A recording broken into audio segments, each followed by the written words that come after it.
Bienvenue sur la scène agro, un balado produit par Agro-Québec Média et présenté par FAC, pour les acteurs de l'industrie et les mordus d'agroalimentaire.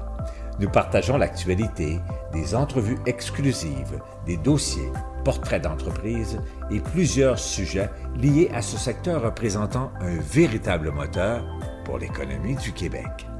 Bonne écoute! Ici Lionel Levac. La distillerie Grand Dérangement de Saint-Jacques-de-Montcalm, dans la Naudière, fait maintenant partie du réseau des économusées. Grand Dérangement s'intègre par ailleurs parfaitement dans la trame culturelle de Saint-Jacques et de sa périphérie, avec ses références à l'Acadie, d'où est originaire une bonne partie de sa population. Pour le propriétaire de la distillerie, le maraîcher et céréaliculteur Marcel Mayotte, reste maintenant à établir les conditions d'une réelle rentabilité dans la production d'alcool du terroir. Et selon lui, il n'en tient qu'au gouvernement du Québec. Voici mon reportage. Encore une fête au village de Saint-Jacques-de-Montcalm. Cette fois, on soulignait l'intégration de la distillerie Grand Dérangement au réseau des économusées.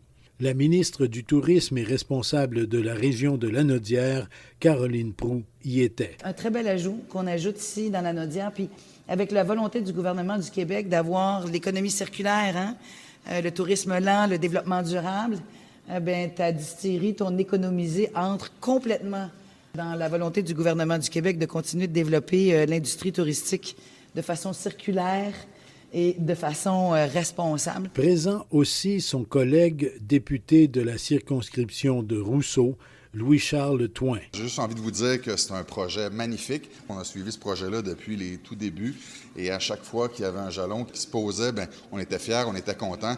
Puis aujourd'hui, de voir l'économusée qui ouvre, puis en plus, à Saint-Jacques, c'est assez particulier parce que Saint-Jacques, pour la MRC de Montcalm, c'est vraiment le cœur culturel de la MRC de Montcalm. La culture est très omniprésente à Saint-Jacques, donc ça n'aurait pas pu être mieux positionné dans notre MRC qu'ici à Saint-Jacques. Fait que félicitations à tous les acteurs qui ont contribué aujourd'hui, hier et qui contribueront demain à ce magnifique projet. Merci à tous. Heureuse d'accueillir tous les invités, la mairesse de Saint-Jacques-de-Montcalm, Josiane Forêt. Ça me fait plaisir aujourd'hui d'être ici parce que c'est grâce à l'eau de Saint-Jacques et à tous les produits agricoles de chez nous, de notre région puis de notre beau Québec qu'on est capable de produire ce gin-là. On peut parler de la distillerie Grand Dérangement sans parler de leur architecture unique, comme on le dit souvent. Tu sais, la bâtisse qui est croche, oui, c'est ça, la bâtisse qui est croche. Mais moi, je vous dis bravo. Bravo pour votre audace, pour la façon que vous avez d'être unique, mais aussi d'être de chez nous et en parfaite harmonie avec ce nouveau secteur que nous développons. Ici, en Nouvelle-Acadie, nous sommes fiers de nos racines acadiennes, la distillerie Grand Dérangement, mais pas sans rappeler, la déportation des Acadiens. Saint-Jacques fut fondé en 1774 par des familles acadiennes.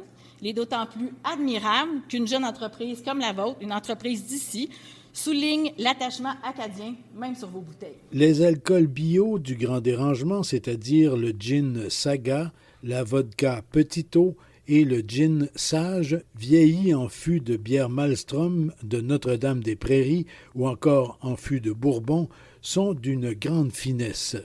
Le fondateur du Grand Dérangement, Marcel Mayotte, ne veut produire que des alcools haut de gamme et à 100% d'ingrédients locaux, avec toujours la référence aux origines acadiennes des gens de la place. Ici, on fait honneur aux Acadiens pour parler de la Nouvelle-Acadie, puis aussi de parler de l'historique de la région qui était assez populaire avec la Melcher qui était 100 ans ouverte à Berthierville. Donc, autour de ça, nous, on explique le métier artisan de distillateur.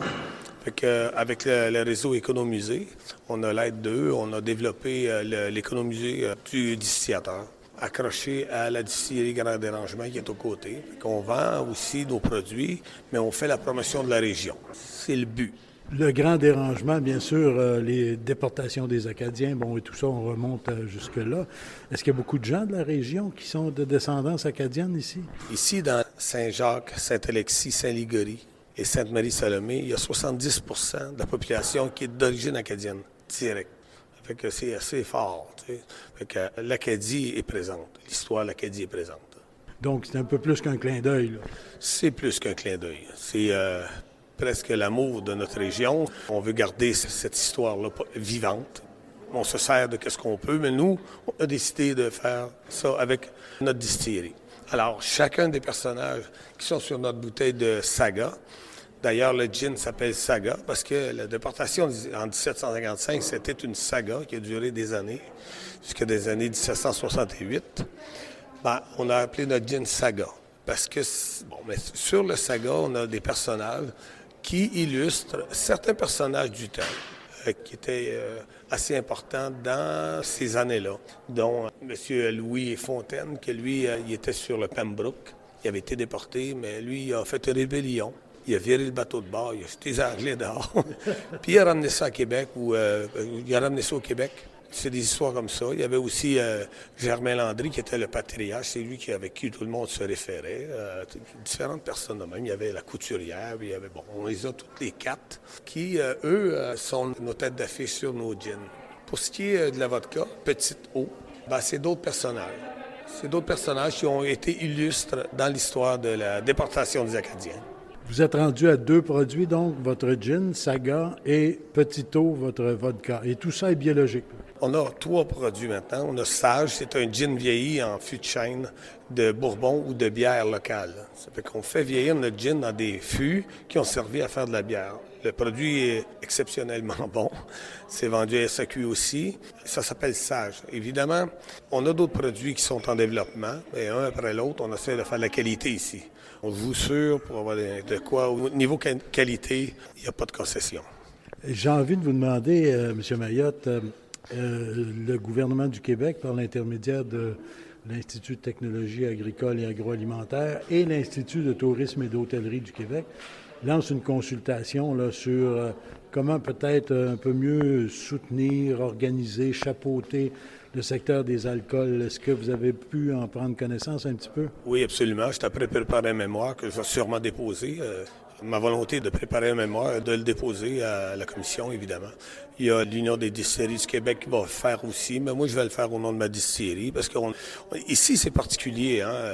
Moi, je suis un producteur agricole, je fais des grains, je fais des légumes en mode biologique.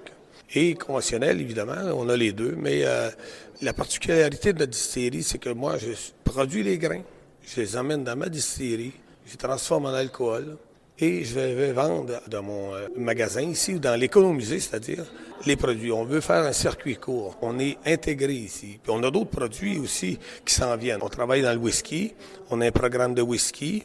On a une belle histoire à raconter là-dedans dans pas long. On va présenter notre projet. On travaille avec nos voisins ici, le Saint-Jacques, le restaurant qui est à haut de gamme. On va faire un chai, probablement qu'on va faire un chai dans la même bâtisse. Ou est-ce qu'on va faire la promotion des bons produits de whisky? On a des ententes avec Okanagan Spirit, BC. Ou est-ce qu'on veut aller dans la perfection?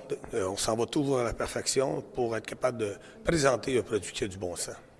Et à cette consultation-là, qu'est-ce que vous allez demander, souhaiter comme tel? Bien, évidemment, on parle tout le temps avec la SAQ, la majoration de 52 %, ça nous fait mal. Je peux comprendre, puis je suis assez d'accord avec ça, que, bon, le gouvernement a besoin de sous, puis moi, je suis bien avec ça. Par contre, on n'est pas viable. C'est clairement détaillé. Ce n'est pas viable. Une distillerie au Québec, sont rares ceux qui sont capables de s'en sortir. Ceux qui continuent à vivre, c'est qu'ils viennent à bout de passer dans des cracks plus ou moins... T'es obligé de faire des choses un peu moins legit, si vous voulez. Ça, c'est pas une manière de vivre pour moi. Là, j'investis encore, parce que je pense que le gouvernement, par le biais du MEI, il nous aide avec le programme PAPAC. C'est très bien. Il faudrait que ça ait bonifié pour assurer une rentabilité des distilleries au Québec. C'est de quoi je vais parler dans mon mémoire, parce que je peux comprendre que la majoration des SAQ est essentielle pour le Conseil du Trésor, mais je pense qu'on est capable, comme Québécois, d'encourager l'économie circulaire, surtout quand l'alcool qui est fabriqué par des Québécois sur le terrain du Québec. Vous savez qu'il y a à peu près une dizaine de distilleries sur 80 distilleries au Québec. Il y en a seulement qu'une dizaine qui font les alcools. Les autres achètent tout leur alcool en Ontario, aux États-Unis. Puis ça, c'est une chose que moi, il n'y a pas question d'aller acheter mon produit et de dire que je suis une distillerie du Québec quand tu achètes le liquide, qui est l'alcool, ailleurs. Moi, je dis que le gouvernement nous aide par le biais, comme j'ai dit, le PAPAC, Pour les distilleries qui font les alcools, ils nous aident, mais on va aller plus loin que ça. Parce que vous savez, M. Levac, ici, produire un litre d'alcool, ça me coûte environ 8 à 10 $. C'est selon. Et si j'achète l'alcool, le même alcool, qui serait de moins de qualité, évidemment, en Ontario, c'est entre 2 et 3 $. Fait que cette différence-là, on a besoin de se faire aider. Même à 2 et 3 $, s'il n'y a pas de rentabilité vraiment à avoir une distillerie. Fait que c'est tout autour de ça. On ne demande pas de faire des millions, on demande seulement de mettre des entreprises rentables pour continuer dans la région à faire de l'économie circulaire. C'est comme ça que je vois les affaires ici. Le programme dont vous parliez, le PAPAC, c'est le programme d'aide des producteurs d'alcool du Québec. Jusqu'à maintenant, c'est une aide bienvenue, bien sûr, mais pas suffisante.